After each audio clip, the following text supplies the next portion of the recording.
So what would it be like if you could never show your emotions? What if we were incapable of expressing emotions? See, God didn't create us that way. He created us to be emotional people. Emotions are good. God had emotions. In fact, I'm going to be sharing in the lesson next week God's emotions and how we can see it's a good, healthy thing to express our emotions. We're supposed to feel love and joy and guilt and disappointment. We're supposed to have the range of emotions because that's how we express ourselves. Well, sometimes our emotions aren't based on truth, and that's where we get in trouble. For example, those who have a false opinion of God and think God is an angry God and that God is not always good may have a false sense of what happens to them. And they may go into this mode of blaming God, and their emotions come from that, and they don't express their emotions in a healthy way. Well, if we don't believe that God is in control of all our circumstances, we may not be expressing ourselves in a healthy manner. We may be expressing emotions on false beliefs. But regardless, emotions are real, they're powerful, and we want to learn how to express them well. I want us to look at what emotional health is, and I've given you a list of those on your handout. It's concerned with naming, recognizing, and managing our feelings, identifying with and having active compassion for others, initiating, maintaining close and meaningful relationships, breaking free from self-destructive patterns, being aware of how our past impacts our present, developing the capacity to express our thoughts and feelings clearly, both verbally and non-verbally, respecting and loving others without having to change them. Anybody struggle with that one? Asking for what we need, get that point, for what we need, want, or prefer clearly, directly, and respectfully. Accurately self-assessing our strengths, limits, and weaknesses, and freely sharing them with others. Learning the capacity to resolve conflict maturely and negotiate solutions that consider the perspective of others. Distinguishing and appropriately expressing our sexuality and sensuality, and finally, grieving well. Now, those are aspects of emotional health, and if we are not emotionally healthy, we will not be spiritually healthy. And that is why we're doing this study, so that we can understand our emotions and express them well in a healthy way. This is such a good list. I hope that you will take that home and ponder that and look at each aspect. Many of you have already taken an assessment on your emotional health and have discovered whether or not you are an emotional child, an infant, an adolescent, or an adult. All of these are connected to that assessment. If you haven't taken that, I encourage you to do so. All previous handouts are found in the back of the room, just to my right of the sound booth. Well, we all live in a continuum of emotions, from those who are highly emotional to those who live highly reasonable. I taught the book Gulliver's Travels when I taught seniors, and in one of the books of that, he describes two kinds of people that he met on an island. And so one, it's a very satirical book, and he was making a point about human behavior, and on one end were what he called the Houyhnhnms, or the Whins, and the Whins were highly intellectual. They ruled according to reason and logic, to the ignoring completely any emotional aspect. And then the opposite end of that were the Yahoos. Has anybody ever been called a Yahoo? Well, it's not a compliment, okay? And so those are highly emotional. They give in to all their whims to an exaggerated level. And so where we want to fall is that beautiful connection between being highly reasonable and intellectual with our decisions and being emotional to the degree that we're living a balance the way God created us, because that's the way our brain is. He gave us the emotional aspects and he gave us the intellectual, reasonable aspects. That's what we want to strive for. Learning how to do that is the key. I want us to look at a classification of emotions. This is a standard list by Daniel Goleman, who is the author of Emotional Intelligence, and he's classified our emotions into 8 families. We're going to look at this in a different way in just a moment with a couple of our therapists. They're going to look at an emotional wheel where we dig down into these categories, but start recognizing the names so that if you say you're angry, it could mean any of these. I'm feeling fury or hostility or irritability or annoyance. And we want to identify beyond just anger. Number 2 is sadness. Well, is it from grief or self-pity or despair, dejection, or loneliness? So identify the depth of that emotion. Number 3, fear. Is it anxiety or edginess or nervousness, fright, terror, or apprehension? Enjoyment. And examples of that are joy and relief and contentment, delight, thrill, euphoria, and ecstasy. And then we have love, acceptance, and trust, devotion, and adoration. Surprise can be shock or amazement, wonder, and disgust, contempt or scorn or aversion or distaste or revulsion. And then shame. It can look many different ways. Is it based on guilt or remorse or humiliation or embarrassment, chagrin or humiliation? Oh, I said that one already, didn't I? Anyway, what we want to begin to do now is to begin to identify emotions. We all arrived with emotions. Begin to think what yours are right now. Settle in and begin to ask yourself the questions. What am I feeling? What did I feel this morning? Am I feeling dread, apprehension, excitement, all the above? Begin to think about that. I woke up this morning and I began the day so excited. I have been looking forward to this day for many weeks. I began as I have been starting each of my days. This is the day I will rejoice and be glad in it. Say that with me, because when we say that, we are telling our brain to look forward to God's goodness, and we will then be able to identify it. This is the day that the Lord has made. I will rejoice and be glad in it. Today, we are so thrilled to have 3 therapists. They're all my friends. They are women that I highly respect. I have talked with them. I have sat with them. I have watched them as they counsel, coach, and talk and share, and I can't wait to introduce them to you. So this is my friend Sarah Francis. Sarah is also in the Mom to Mom group. She graduated with a master's degree in social work from the University of Central Florida. She's a licensed clinical social worker, and she specializes with working with children and their families. She's been practicing for 5 years. Part of her work is to help people identify their feelings with their bodies and teach them to communicate those feelings in a healthy manner. She teaches coping skills and how to handle the big and often overwhelmed feelings. Welcome, Sarah. She has 2 adorable little girls, too, in the nursery. And if she has to leave, it's because one of them needs nursing, okay? We can understand that. Lori Snayman. Lori is one of our own. She has been coming to WOW for over a year now. We have fallen in love with Lori. She is a social worker who just retired from her latest gig, which was an online therapy practice. She also worked as a ministerial assistant in a church denomination for 10 years. She previously owned and worked as a therapist for Awakenings Family Therapy for 24 years.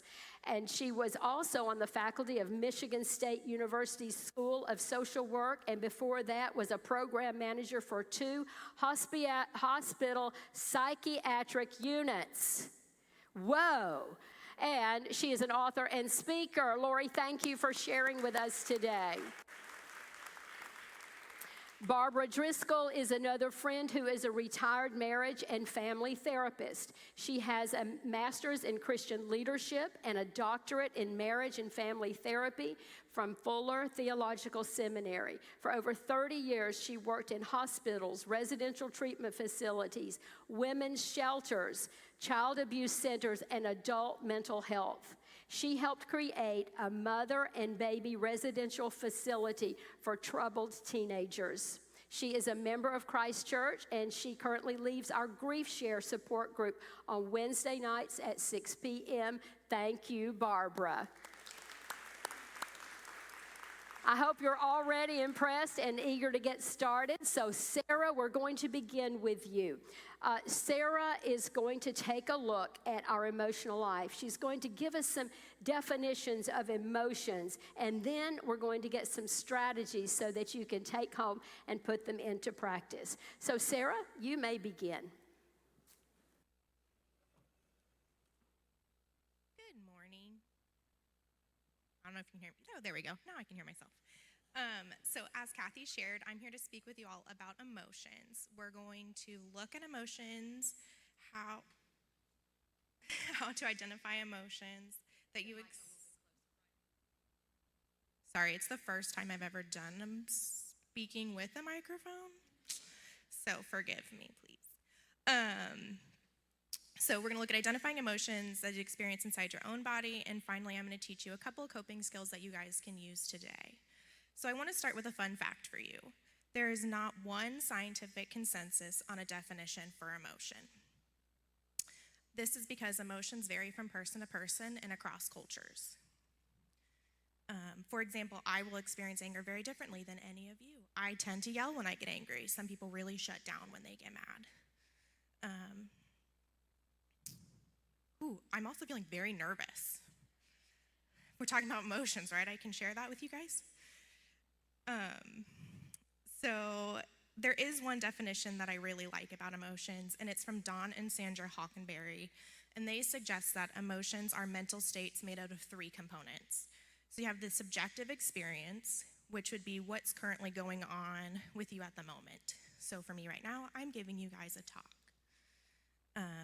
Next, you have this physiological experience. How is your body responding to what's happening for you? You could be feeling mad, so your fists might ball up. For me, I already told you I'm feeling anxious, so my hands are a little clammy and my heart is racing a little bit. Next, and the third and final one, is the behavioral or expressive response. What am I going to do with how I feel? Am I going to scream or cry? For me, I'm just going to take a couple deep breaths and we're just going to keep going, because I know I'm okay even though I'm feeling anxious. Now, there are 2 categories that you can place emotions in. You either have your positive emotions, which would be happiness, joy, and you have your negative emotions, which would be your anger or sadness. Generally, it's the negative emotions we talk about that we want to change or fix.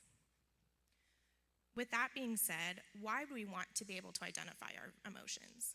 Well, research suggests that greater understanding of emotions can lead to better communication skills, improving relationships around us, and having healthier coping abilities. Emotions impact our daily life. We make decisions based on how we're feeling. They also help us to navigate the world around us.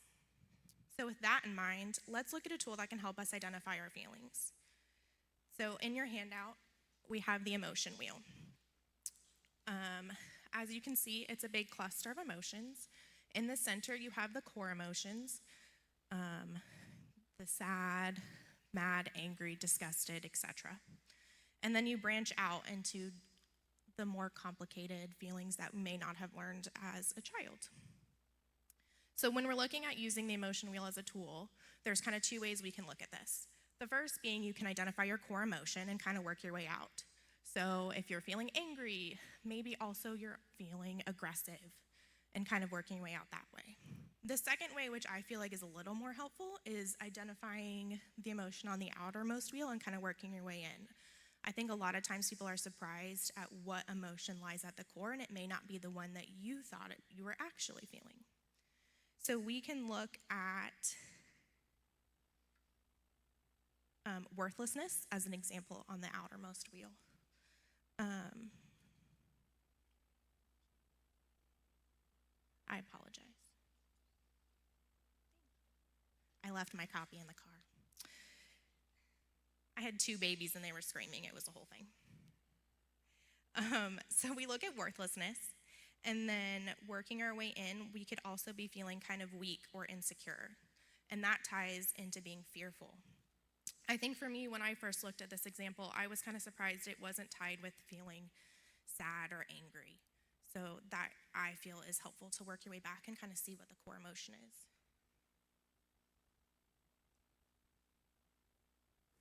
All right, what we want to do is to practice using the emotion wheel. I think often we use those simple words, I'm feeling angry. Let's look at some of those key words in the middle of the circle. I feel bad. How many of you have heard that said, or you've said it over even the last couple of weeks? I feel bad. What does that really mean? And so we want to be able to identify what is the source of feeling bad. What is happy? What is behind the feeling of happiness that we have? Or maybe we're angry. Where are we going with that anger? What is the source of the anger? And so we're going to take a look at an example, and we're getting ready to have table talk. So we're going to hear the example that we're going to follow, and then we're going to pause, and you're going to have table talk. We'll pause the video once we get the example, and then those who are watching at home can take your emotion wheel, and you can look and go through and figure out what was the source of the emotion and describe how the emotions feel, and then we'll pick back up, and she's going to give us some coping skills. So Sarah, what is our example we're going to use? So your example I have for you today is you and your friend Cynthia made plans to meet up for lunch and go shopping on Friday. It's been a couple of months and you've been able to hang out with your friend, so you're feeling really excited. Friday comes and you're waiting at the restaurant you both had agreed upon previously. An hour later, Cynthia still hasn't shown up. You try and call her, but the phone goes straight to voicemail. She doesn't text back either. You leave the restaurant and still haven't heard anything from her. Okay, has anybody experienced that? The no-show friend. You have a plan, she doesn't show, then talk about your emotions. So I have 2 different coping skills to teach you guys today. These are 2 of my favorite coping skills. I use them a lot with my kids, but I think they're great for anyone. The first one is going to be deep breathing. So a lot of times this is really helpful when you're feeling anxious or angry, generally speaking. And I want to demonstrate it for you, and then we'll all do it together. So what you're going to do is you are going to take your dominant hand and put it out in front of you. And then you're going to take your pointer finger from your non-dominant hand. And this can be difficult. We're going to bring it real close. Normally I hold it way out. And then you're going to imagine your finger is actually a roller coaster. So you're going to start at the base of your thumb, and as your finger slides up, you're going to take a deep breath in. Like a roller coaster, when it gets to the top, you're going to pause. And then as your finger slides down your thumb, you're going to exhale a breath out. And you can continue that pattern of up and down until you have successfully taken, and I'm going way too fast, but successfully taken 5 deep breaths. So now let's practice all together. So we have our finger at the bottom, our little pointer fingers, our car. So we're going to take a deep breath in as we slide our finger up. Pause and hold it, and then breathe out. And we're going to do it again, same thing. Deep breath in, pause, deep breath out. Deep breath in, pause, deep breath out. Deep breath in, pause, deep breath out. Last one, deep breath in, pause, and let that breath out. So now you have successfully taken 5 deep breaths. With practice, you won't have to use your finger anymore to kind of help guide you. but it really helps to slow down the breathing and give you something to focus on as well to kind of control those overwhelming feelings you might be having. Does this with children also. So parents and grandparents, show this to your kids and your grandkids. We use it in our family with our kids, and they practice calming down this way. A wonderful way to get control of your emotions. The next one we're going to go over today is a grounding exercise. And so this can be really used when you're feeling anxious, overwhelmed. I would not recommend it when you're feeling angry. It's kind of hard to really ground yourself, probably more of those anxious, sad feelings. So this is the 5, 4, 3, 2, 1 technique. Some of you may have heard of it. So what this looks like is 5 things you can see around you, 4 things you can feel, 3 things you can hear, 2 things you can smell, and 1 thing you can taste. So it's rooted back in those senses. So let's go through an example together. So for me, 5 things I can see are these bright stage lights, the hot pink paper on the table, all of you, the X's on the floor, and my podium and notes. 4 things I can feel. I can feel the cold wind in the room. I can feel my shoes and how they're grounding me to the floor. I can feel my dress kind of move a little bit. And I can feel the cold of the podium. 3 things you can hear. I can hear the air conditioner. I can hear myself talk. And every once in a while, I can hear some movement. Now, the 2 things you can smell can be kind of tricky. But for right now, let's see. I can kind of smell just the air, just kind of the cold air conditioning. And like I said, sometimes it's tricky. I really don't have another one, but that's okay. And lastly, we have 1 thing you can taste. And I had some delicious waffle before I got here, so that taste is still a little bit lingering in my mouth.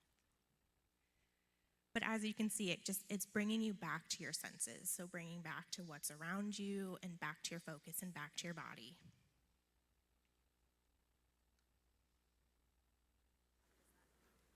So on the grounding, I don't know how many of you have ever had panic attacks, but I've had panic attacks in the past. This is a wonderful exercise for that because we want to get focus back on things that are involved with our senses. God gave us these senses for a purpose, and it gets our mind off of the thing that is filling us with anxiety and focuses on the real of what is happening in the moment. So wonderful exercise. Sarah also has come up with another list of practical strategies and exercises. I'll get that to you later in the week, or I'll have it in your handout for last week. Sarah, thank you so much for sharing with us. I think those are all yours. You can. We'll give that to Barbara.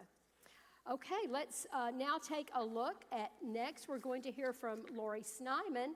And Lori, we all are given sometimes to distorted thinking. We often let a thought sit in our brain that needs to go through, and we don't need to be dwelling on it. We're supposed to filter all the thoughts that come in according to Scripture. Philippians 4, verse 8, think on whatsoever is, who can help me, whatever is true and honorable and right and pure and lovely and admirable, and what else? Excellent and worthy of praise.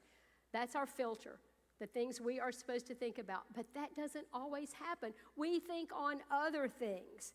I don't know, this may be telling a little bit about my age or the music I liked back in the day. Anybody remember the Electric Light Orchestra, the ELO, back in the 70s? Remember the song, Can't Get It Out of My Head? And they sing it over and over and over. That's what happens with our distorted thinking. So, Lori Snyman, help us now. Thank you.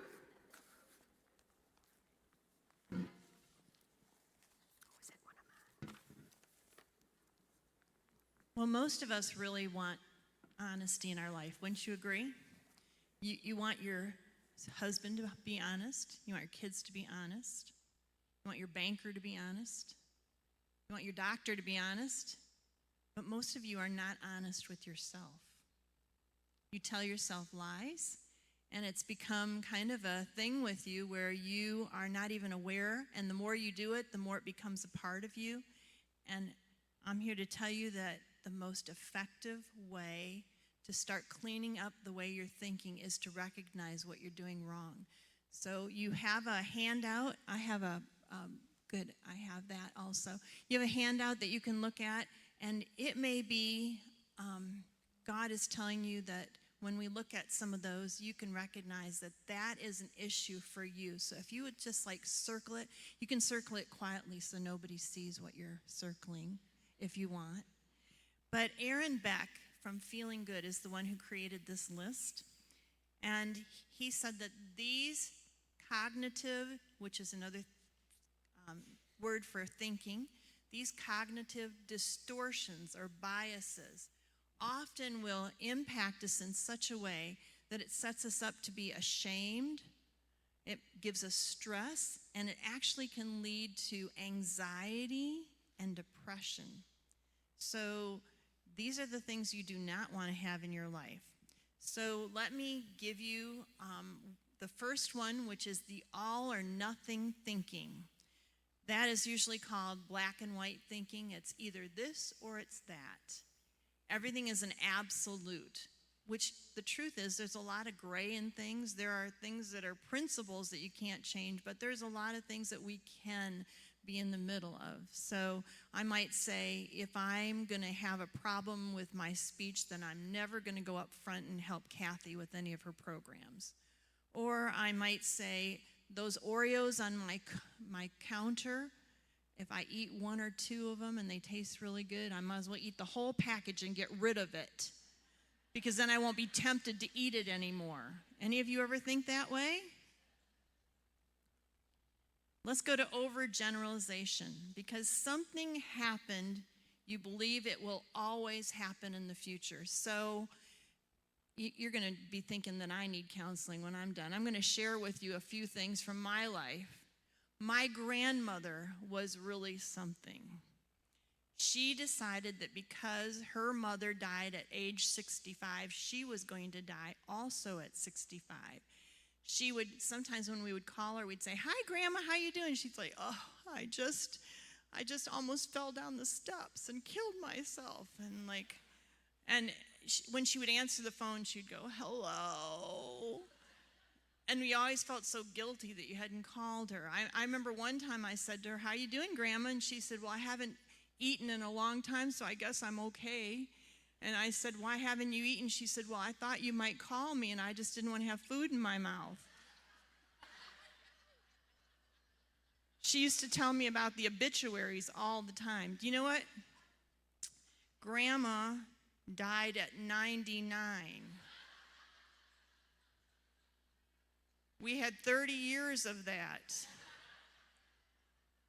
They wanted to know what to put on her tombstone, and I said, "Why don't we say she died at 99, but she's been trying to die since 65.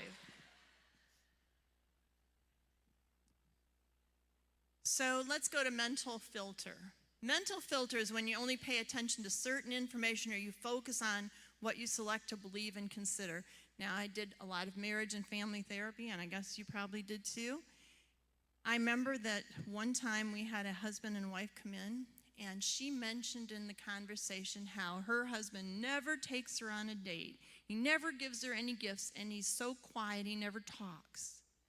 And so we talked about what they could do, because I said, every time you do something positive, you're putting in some extra money into that deposit, that love deposit. So let's see how you do. So the next week I said to a husband, "So how did it go?" And he said, I brought her out for ice cream, and I gave her roses, and I really worked on speaking. And you know what she said? "Well, if you think that's going to fix it, I know the only reason you did that is because you came in here and you heard what the therapist was talking about." So she wasn't going to give him any credit for anything positive. And so recognize that lack of forgiveness can also make us pick into deciding exactly what we're going to consider. Number 4 is discounting the positive.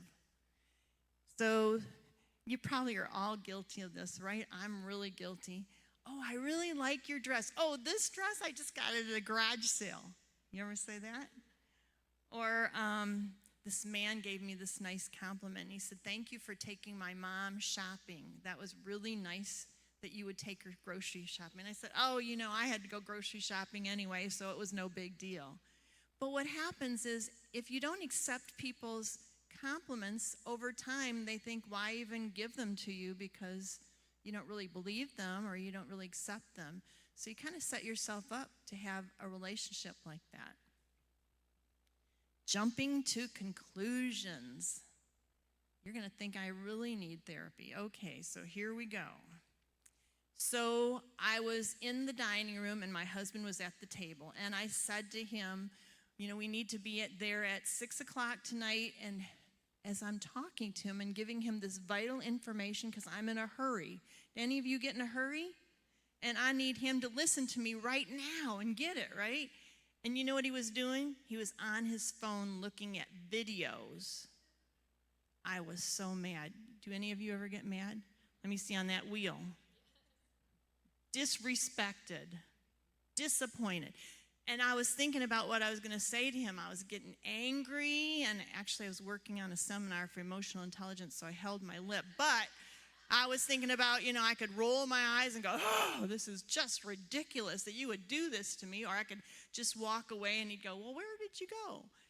But instead he spoke up and he said, I was looking for that video. Someone sent me a video today of a black and white tuxedo cat. And I said, I got to show my wife that because I know she misses hers that died, so many years ago. And then I felt really guilty. Where's that wheel? Yeah, I felt really guilty because I jumped to conclusions that he wasn't listening and he was trying to do something nice for me. And maybe you've gone to the doctor's office and you go, okay, tell me the bad news. You kind of jump to conclusions that everything's going to be pessimistic. So that's another one. Magnifying and catastrophizing. Lucy's not here today. She talked me into going to her water aerobics class. And you know what? I loved it. Where are you, Mary Kay? Yeah, we love it, don't we? Some of you are here from that. And I had such a good time, and that they approached me and asked me if I would teach water aerobics. I'm like, I don't need another job. And then they asked me what my short-term goal was, and I said, to get in the water. And I thought, oh, that'll kill it. No, they loved it. They're like, we never had somebody like you. Ugh. So anyway, they have me studying this online course. I'm like, it's anatomy and physiology. I'm like, I've got post-traumatic stress disorder from that class. And then they had this test, and it's 3 hours long, and I still have to do CPR. And so, you know what? Lucy announced in her class that Lori is going to start teaching water aerobics. And then I said to Lucy, if I don't pass any of those things, I'll never, ever be able to face those people again. They're going to know how dumb I am. I'll just never come back to your class again. Did you ever think that way? That's called catastrophizing. Now, I know you're looking at me, but I'm sure that a few of you can relate, right? All right, let's go to the next one. Emotional reasoning.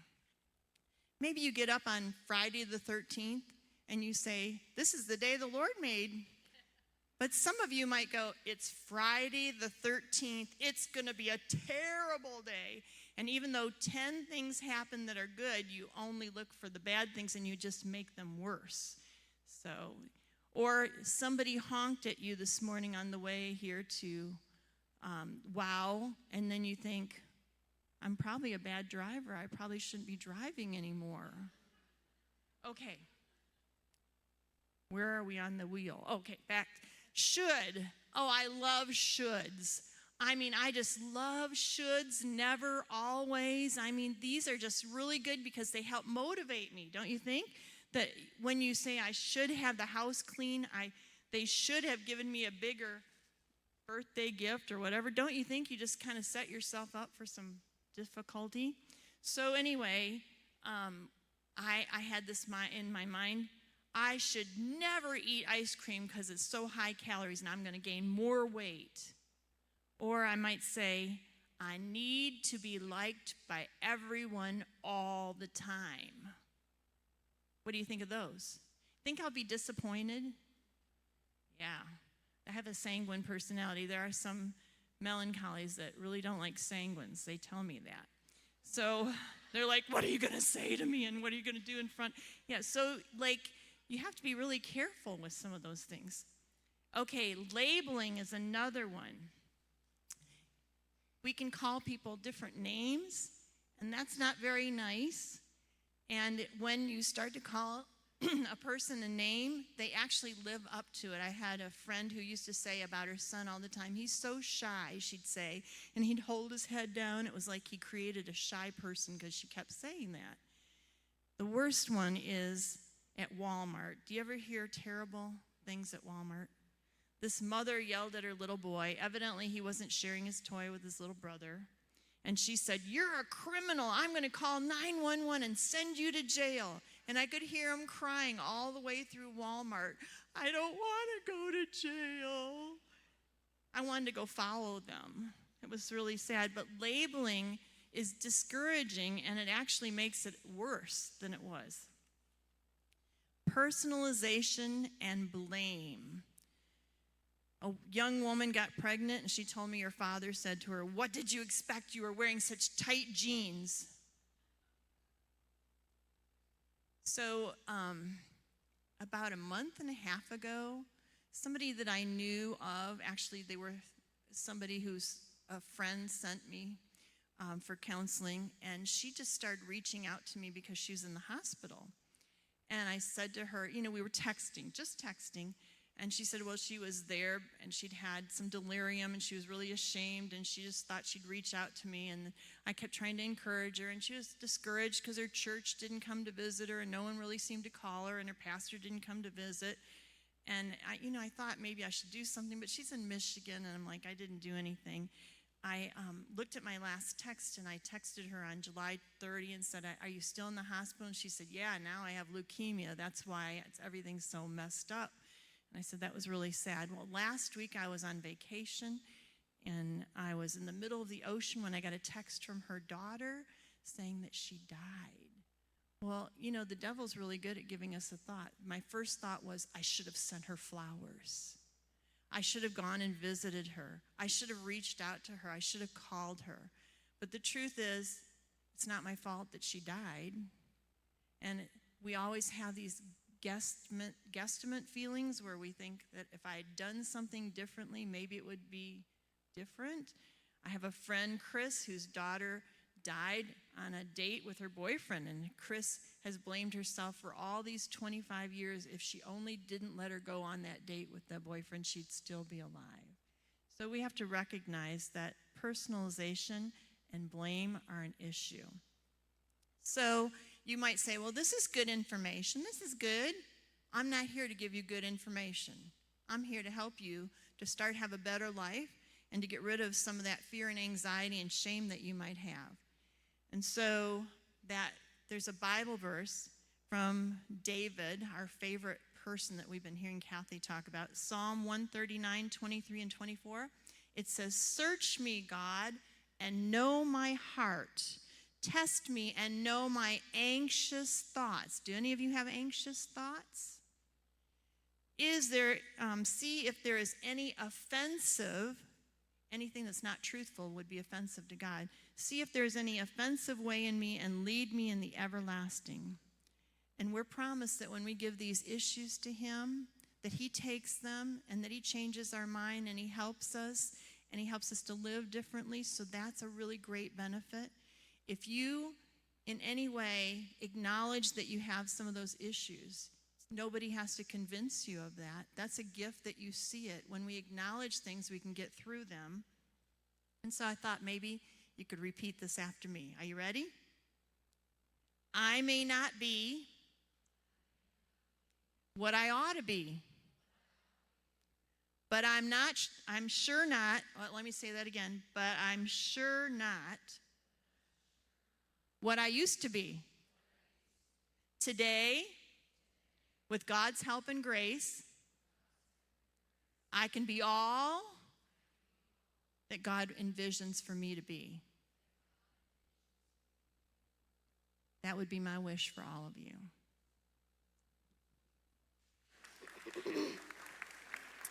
Thank you, Lori. Now, just as we practiced with what we learned from Sarah, we're going to practice what Lori has taught us. So she's going to call out some distorted thinking examples. And I want you to take your list and look at the 10, and then just yell out which one you think it is. And let's see if you can identify, because we want to be able, you talk about labeling. This is a good thing to do. Label our thinking so that we'll know what to do to fix our thinking. So do you have some examples ready for us, Lori? I'm giving them the first one that's easy, just to get them rolling. Let's get our list ready. I was talking to my friend on the phone, and she said, "You can't believe our friend." I said, "What?" She said, "His granddaughter comes over, and when I was on the phone, I heard him say to the granddaughter, 'Why are you eating so much? Do you want to get fat like your mother?'"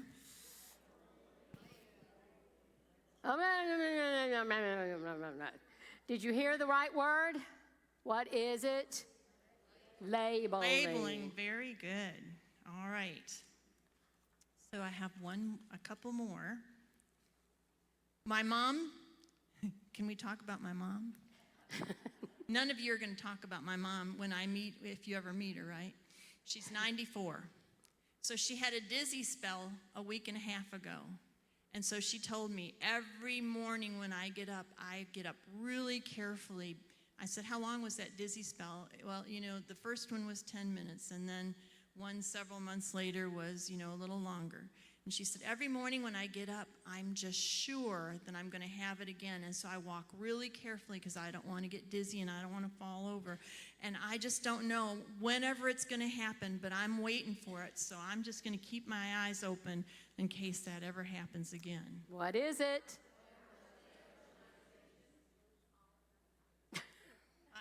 That was not very clear. No. Say it, enunciate it. Yes. Overgeneralizing. They did good. All right. One more. All right, so I told you I'm going to need therapy. So one time I was working in this place, and this woman left like 45 minutes early, and I ended up doing a lot of extra paperwork. And I had to stay over, even though, I had to go and get my daughter at childcare or whatever.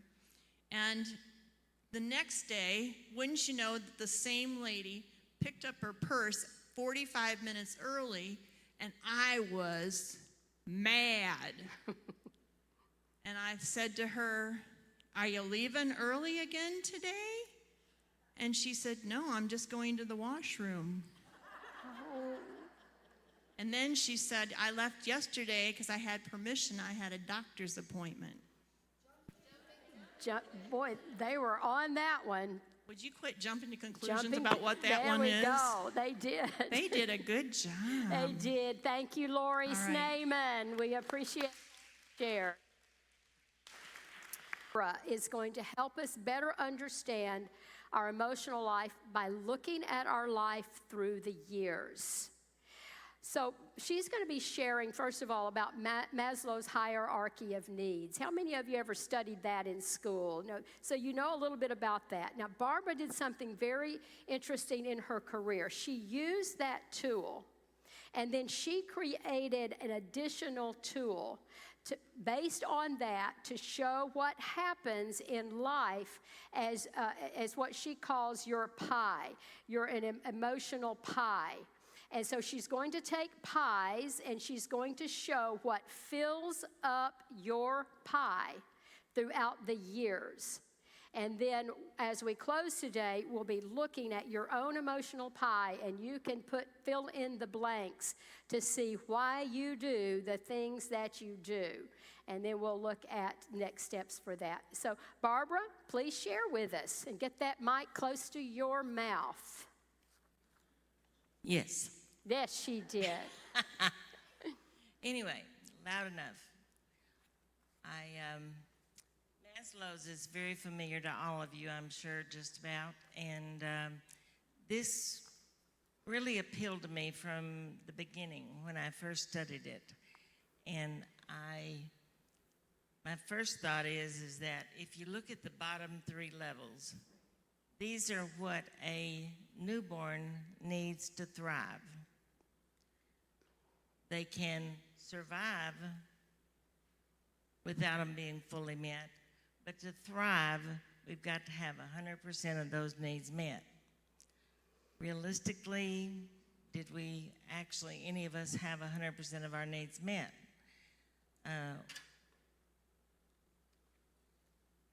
In your packet, you have this, and it says mom's 100%. These are hypothetical ideas. Example, I grew up on a farm. My mom was a stay-at-home mom. We had healthy vegetables, clean air, all of that. Sounds like mom might have been the whole 100%, right? Until you look at the situation around it. We were a very poor farm family. My mom had to raise and can and cook, no refrigeration, no running water, wash all the clothes by hand, actually sewed all of our clothes by hand, and she helped Daddy in the fields and cooked all the meals from scratch. Do you really think my mom met my needs 100%, especially since I was the third child? We were a very busy working farm family. So when it come to cuddles and lots of affection and reading storybooks and all of that, there wasn't any time for that. Did I have a good mom? I did. I have a mom that I admire a great deal. I can't imagine the life that she had. But she was not perfect. So if I was going to draw my birth pie, the day I was born, my mom still got out of bed. She still had things to do. I was born at home. Someone still had to cook. There was 2 other children ahead of me. So I might give my mom 2/3 of the pie. I was kept safe. I was clothed. I was fed. She loved me. I never doubted that she loved me. They even took me to church every Sunday, and she was a Sunday school teacher. So spiritually, she fed me. But really, she could not be 100% of my pie. And that's what we want to look at today when we look at Maslow's hierarchy of needs. When the bottom 3 levels are met adequately and consistently throughout childhood, we will develop a healthy, balanced, high-functioning brain, supposedly. But all of us have our quirks there too, as we were talking about the emotions and we were talking about the cognitive and the extremes. We have a tendency to be either more left-brained, ever heard of that, more thinking, or more right-brained, more feeling. And these childhood years is when we really start developing that. At birth, the brain is only 25% at birth. The infant is helpless. All they can do is cry to get what they need. The brain rapidly develops so. By age 5, it's 90% developed. That shows us that these critical years, which I'm sure that Sarah studies a lot in child therapy, those critical 5 years, that's when I form my whole personality. And so it's really important how well my needs were met. In our family, there was not a whole lot of time to be a crybaby. You just had to get on with life. So I didn't cry a lot.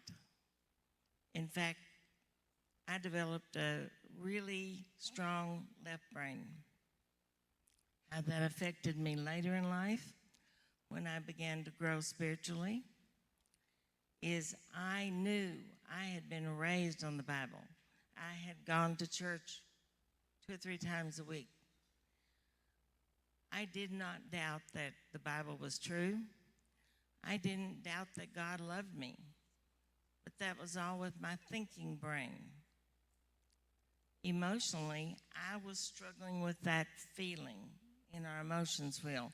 I could not truly feel God's love in my heart. And through some life experiences, I went through, the first time I was ever really angry, I was walking the floor and I was talking to God. Now, this is a God that I had feared and believed in strongly, and it was just astonishing to me that I was angry at God. But I was walking the floor and I was saying, I know you're God, so I know I'm wrong, but I'm just mad. I'm just angry. I'm angry about lots of things that happened in my life. And I would walk the floor and I would talk, and this went on for about all summer long. And slowly, I found that God began to communicate to me. He was so loving. He was such a wonderful father. He never got upset at me being angry. He never rejected me or abandoned me. He was always there. He listened to everything I had to say. And I think the main thing there was that I was truly talking to God, probably totally for the first time in my life.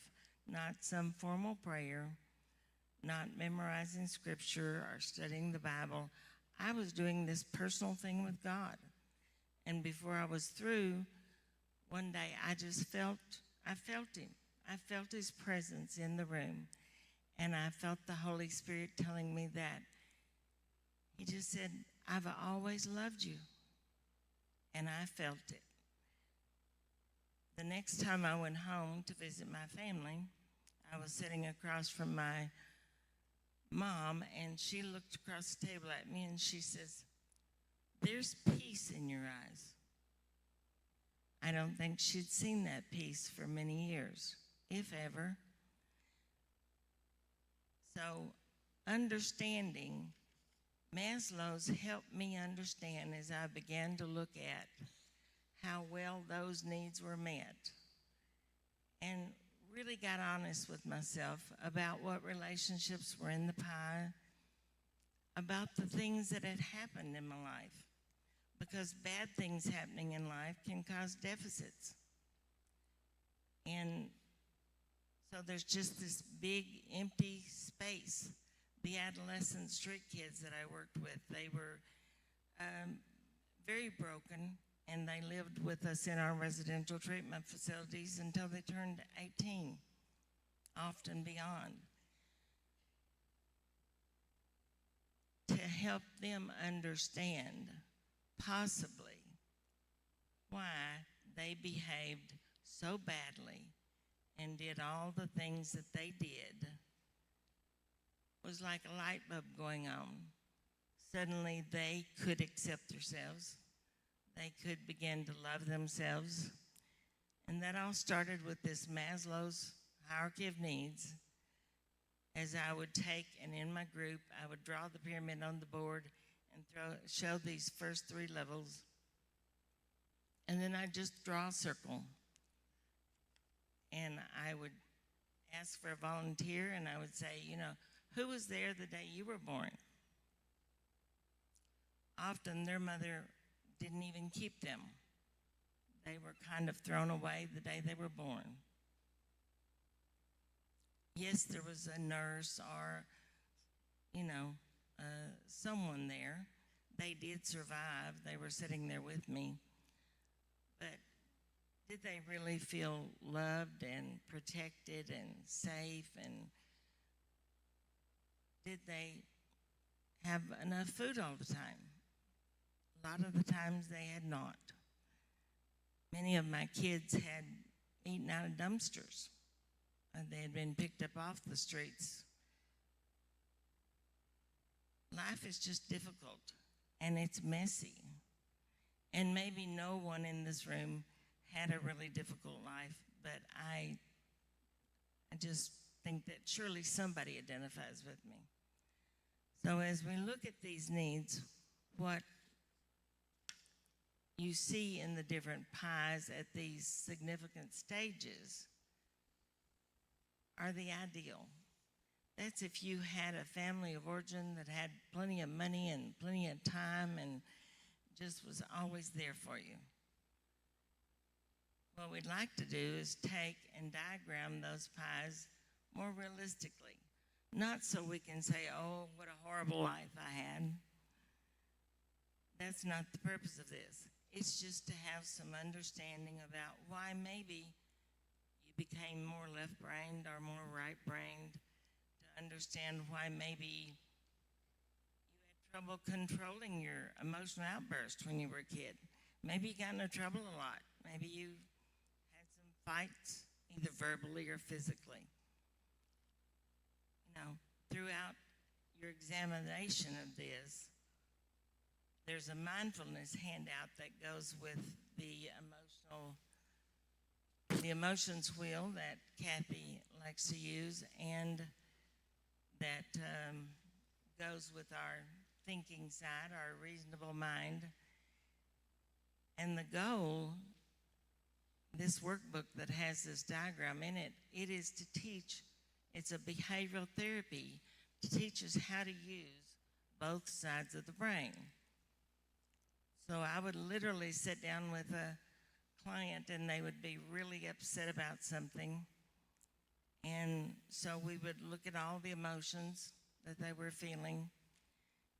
And then we'd go over and we'd try to look at the facts. And we could diagram these on the board. And they would begin to see that, hey, if I really look at the facts, I'm not going to just make assumptions. I'm not going to overgeneralize. I'm not going to see just black and white. There is the middle. And when I use both sides of my brain, I can actually make some wise decisions. And this workbook was used in a 3-week program teaching severe clients. Their one particular borderline personality disorder. These individuals had usually been traumatized, abused, or neglected when they were children. And this was, so they had the extremes. My mouth is dry and I feel like I'm wandering all over the place. Am I making any sense? Okay. What we would like to do is to keep this mindfulness handout. And if you're an overreactor, learn to sit with it. Learn to look at the facts, the logic, what's really real, what's reasonable. But also, feel those feelings. Feelings are what we started out with. That's all we had the day we were born, and that's how we got our needs met. So I want to feel those feelings, but I want to look at the facts. And sometimes it would take months for clients just using this diagram, sitting down and actually diagramming the two sides and trying to come up. And what's the old method we used in business? Pros and cons. Many of us have used that before. And so pros and cons of the good and the bad and I guess the ugly. But look at your pyramid of needs, and you may need to, when I was doing my family systems, I had to actually do an autobiography going back to my early years. So I had to interview my mom and ask her, what was it like? You know, we usually don't remember 1, 2, and 3, and 4 years old. My first memory was to come in the bedroom and see my baby brother in bed when the day he was born. That's my youngest memory. So I had to ask my mom, what was life like, you know? And she was more than happy to share. And in discussing that with her, I actually asked about her childhood. And I actually gained some insights into her and my other grandparents, where my mom and dad came from, why they were the way they were. My dad didn't show a lot of emotions. In fact, the only time I heard him say the word love to me was on his deathbed, and that was a gift from the good Lord. And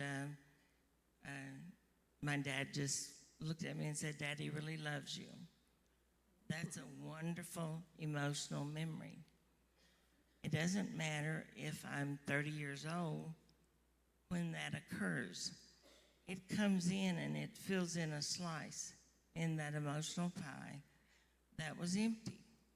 So getting your history is just to fill in the slices of your emotional needs pie.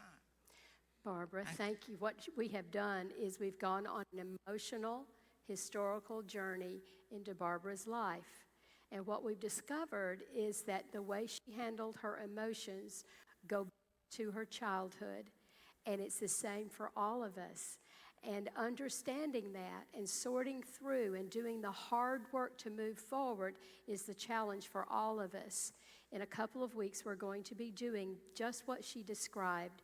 She went back and thought about her mother. She was able to ask her mother questions. For some, our mother is no longer here, and we're not able to do that, but we can go back and make observations and ask questions about our parenting. If you take a look at the charts that Barbara has provided us, notice how the pie changes at different ages. This is something for each of us to consider. Notice that the mom factor and the dad factor the influence begins to decrease as we get older. Cousins and playmates and grandparents and siblings begin to take a portion of the pie. Are they meeting emotional needs, or do we have some dysfunction that we might see there? What about age 12? We see that parents are 50%. This is when kids now are starting into middle school and high school. And the peer influence, it becomes a strong influence. Notice the brain is continuing to grow. Emotions are really rough during this period. What things happen to you during that period? Begin to ask yourself that. Ask if you're holding on to anything that happened in those early teen years. And is there anything to sort through? Is there anything that crops up, any behaviors that keep cropping up in your life? And then we become young adults at around 18. That's often the time to leave home. Notice the influence of the extended family. And this is your example of a healthy one, a perfect. She says it's the perfect. If we had a pie that was perfect like this, then we would have that wonderful balance of reason and emotions. We would have a good high level of thinking skills. We would have the good balance between our left brain and our right brain. So what you're seeing is not what's expected. It's what would be absolutely perfect. But our pies look different. There are some that didn't have a parent in the home. There are some whose parent died early in life. There are other people that filled your pie. Look at age 24. This is when the brain is fully developed. You're able to reason while considering your feelings of yourself and able to make wise choices. The ability is there. But what are the choices? And so finally, she has a pie for you to begin to fill out of your own life. So this is what I would encourage you to do next, is to take this example of a pie and fill it in. I appreciate all of our therapists being so vulnerable. They shared their stories, didn't they? They didn't hesitate to say, I'm a little nervous. My mouth is dry. Did you notice all of that? Lori shared her her vulnerability with experiences that she had when she may have expressed some distasteful cognitive thinking, and she didn't mind sharing that. And then Barbara tells about her journey with her mother and what happened.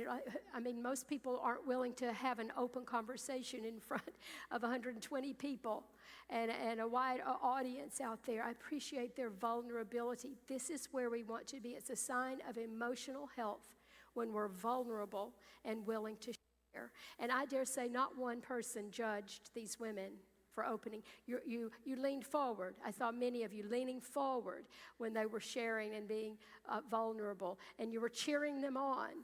And you weren't judging and saying, well, I hope she fails. You were saying, wow, if she could do that, maybe I could. And I feel those same things. That's emotional health. And so take the pie, and then on the back, and fill out that first one. And then on the back, you can draw the other circles and trace your life, your emotional life, through the years to see who was filling the pie. Empty spaces, blank spaces where some needs were not being met, were some people in there who were not giving you a good dose of emotional health. They were stunting your emotional health. That's how you use this tool of the pie. So we will revisit this in a few weeks. We'll come back to this, and it will be very helpful for you to understand that grandpa was either a positive influence or not, or grandmother was, or your mother, or your father, or your sister, or your brother, or your friends, your classmates, and what that did to you as you have gone through your life. That's how we plan to continue this kind of study. I know that you want to thank these ladies and show your appreciation.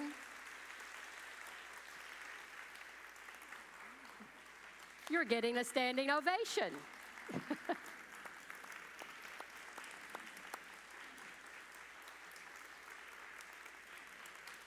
Thank you so much. We appreciate your vulnerability, your information, and the strategies. That's what we need to build our emotional health. Next week, we're going to pick up with a study called Knowing Ourselves in Order to Know God Better. We've gotten a glimpse into this. I'm going to introduce you to some new words, some new thoughts on this. I can't wait to share that with you. Let's pause and give thanks to God. Father, thank you so much for what we've learned today. Thank you so much that you created us as emotional beings. You want us to share our emotions. You want us to experience them, and you want us to handle them well. I appreciate the ladies who've shared with us today. You have blessed them so richly, and in blessing them, they have blessed us. That's what you ask each of us to do, to use what we've experienced in our lives for good for you. I pray that as we go throughout this week, you'll help us to think about how we feel, to process those feelings, and to move forward in a healthy way as you would have us to do. It's in Jesus' name I pray. Amen.